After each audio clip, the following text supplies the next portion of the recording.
Bienvenue dans notre jardin. Vous avez vu mon thym? Il a bien poussé depuis la dernière fois, n'est-ce pas?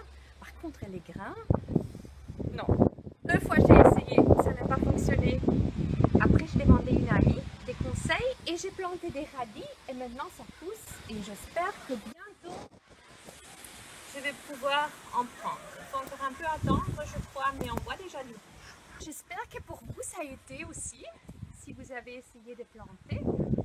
Et maintenant, on va à la prochaine chose que je vous ai promis, c'est-à-dire le quiz.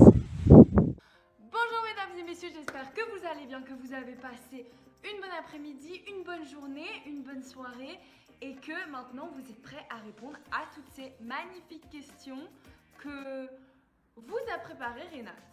L'histoire de Moïse, vous la connaissez bien, c'était le thème de cette année, même moi j'en ai entendu parler. Alors mes chers amis, j'ai aussi envie de vous rappeler que si vous ne pensez pas savoir répondre à toutes ces questions, si vous pensez que vous n'avez pas assez d'informations, je vous invite tout simplement à aller visionner la dernière vidéo qui est la fuite de Moïse et le buisson ardent sur la chaîne YouTube de l'église de Tubize. Ensuite, vous revenez sur cette vidéo et vous aurez des informations supplémentaires pour répondre aux questions.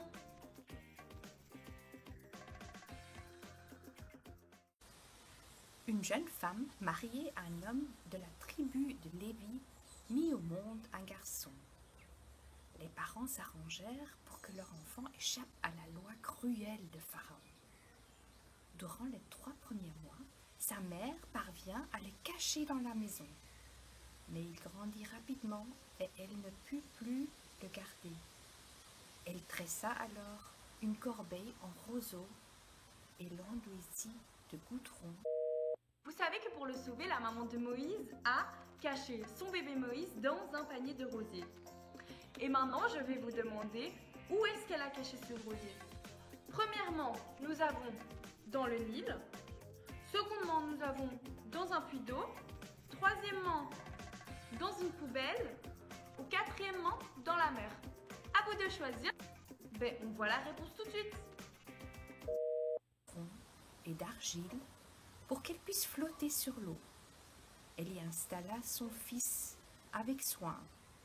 Elle le déposa au milieu des joncs sur le bord du Nil. La sœur de l'enfant se posta tout près afin de voir ce qu'il allait se passer. Deuxième question, alors je vais vous demander qui a trouvé le panier où Moïse était confortablement installé. Première personne, était-ce une sage-femme? Seconde personne, était-ce la fille du pharaon? Troisième personne, était-ce la sœur de Moïse?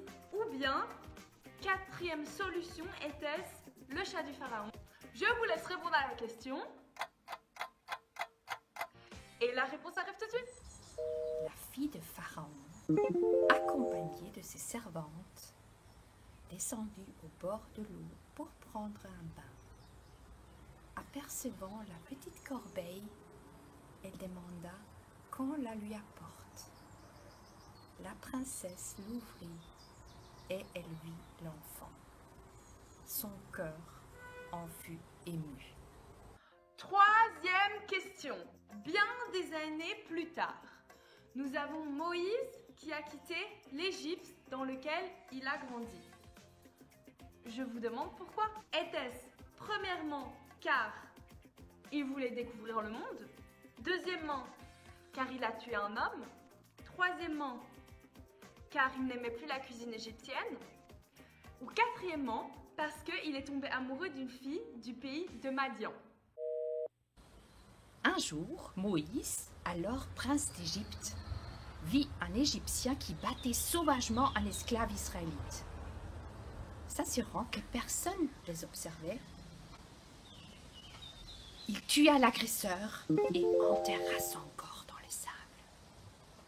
Cependant, ce qu'il avait fait arriva quand même aux oreilles de Pharaon. Il avait ses oreilles partout, et Moïse sut que sa vie était en danger. Il quitta l'Égypte et se rendit au pays de Madian. Quatrième question. Moïse se trouve dans le pays de Madian. Quel sera son métier? Sera-t-il fermier, berger, agent immobilier ou bien soldat? Renate va nous le dire tout de suite.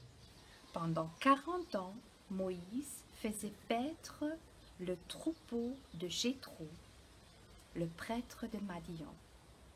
Il est devenu berger. Pendant son séjour au pays de Madian, Moïse va se marier avec Séphora. Où a-t-il rencontré sa future femme? L'a-t-il rencontrée près du Nil, à un puits d'eau, à l'église ou bien à Jérusalem? Moïse s'assit près d'un puits pour se reposer. Un prêtre de Madian avait 7 filles. Elle vient au puits pour puiser de l'eau. Mais il y avait des bergers qui les chassèrent. Moïse, de son côté, chassait les hommes, puis aida les jeunes filles à remplir leurs cruches. Une des filles était Séphora, sa future femme. Nous sommes maintenant dans le désert et c'est le moment où Dieu parle à Moïse. Moïse et Dieu parlent ensemble. Parce que Dieu, vous vous rappelez, il a vu la misère des Israélites et il voulait les sauver.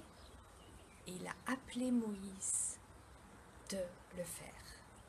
Et Moïse, après tant de temps, a perdu confiance en lui. Et il ne voulait pas le faire. Il avait des excuses, vous vous rappelez? Il disait qu'il n'était pas capable. Il ne connaissait pas assez de Dieu. Et puis en plus, les Israélites, il ne les connaissait pas. Il était prince d'Égypte à l'époque. Donc, comment est-ce qu'ils vont le croire? Et il y avait un autre problème. C'était pas un bon orateur. Il bégayait même. Il ne savait pas dire des phrases.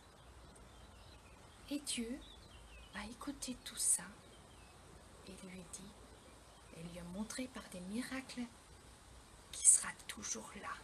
Avec toute sa force, il sera là pour les soutenir. Et en plus, ce que j'aime beaucoup, il savait que Moïse avait aussi besoin d'un soutien humain. On n'est pas fait pour être tout seul. 6e et dernière question. Maintenant, je vais vous demander de qui Renate parle-t-elle? Premièrement, elle parle d'un perroquet. Deuxièmement, de sa femme.